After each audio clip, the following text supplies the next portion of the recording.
చూస్తూ ఉన్నారు ఏం జరుగుతుంది ఏందనేది. తప్పకుండా బుద్ధి చెప్పే రోజు దగ్గరలోనే ఉంది. మహా అంటే ఇంకా 3 సంవత్సరాలు, రైట్. 3 years మీకు నచ్చింది చేసుకోండి, కేసులు పెట్టుకోండి. ప్రతి ఒక్కరికి కూడా ఒక ఎక్స్పైరీ డేట్ ఉంటుంది. ప్రతి ఒక్కరికి కూడా ఒక ఎక్స్పైరీ డేట్ ఉంటుంది. మీ ఎక్స్పైరీ డేట్ 2029. కాబట్టి అంత లోపల నచ్చింది చేసుకోండి, పెట్టుకోండి. అందరి మీద కేసులు, జైళ్ళు ఏం చేసుకోవాలి. కానీ ఇళ్ల మీదకి వచ్చే సంస్కృతి మాత్రం ఖచ్చితంగా ఇది మంచి పద్ధతి కాదు. ఇళ్లలో ఆడవాళ్ళు ఉంటారు, మహిళలు ఉంటారు, వాళ్ళకి రాజకీయాలు అంటే సంబంధం లేని వ్యక్తులు, పసిబిడ్డలు ఉంటారు. జరగరాంది జరిగితే ఎవరు బాధ్యత వహిస్తారు?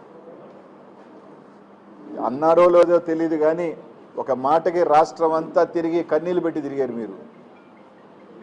అది అన్నారో లేదో తెలీదు, నిజం అబద్ధం తెలియదు, కానీ ఒక చిన్న మాటకి అది తప్పైనా ఒప్పైనా దానికి మీరు రాష్ట్రం అంతా తిరిగారు కదా. ఈరోజు అదే మహిళలు కదా ఈ పార్టీలో కూడా ఉన్నారు, అదే మహిళలు కదా ఈరోజు ఇళ్లలో ఉన్నారు.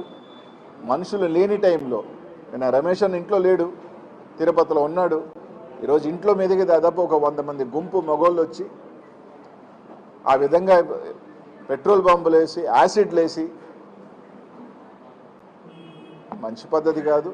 తప్పకుండా అందరూ మూల్యం చెల్లించుకుంటారు. ఎవ్వరూ ఏమీ అతీతులేం కాదు. ప్రతి ఒక్కరూ తప్పకుండా మూల్యం చెల్లించుకోవాల్సిన రోజు దగ్గరలోనే ఉంది. దాడిలో టీడీపీ వాళ్ళు పాల్గొన్నారని చాలా క్లియర్గా కనిపించింది.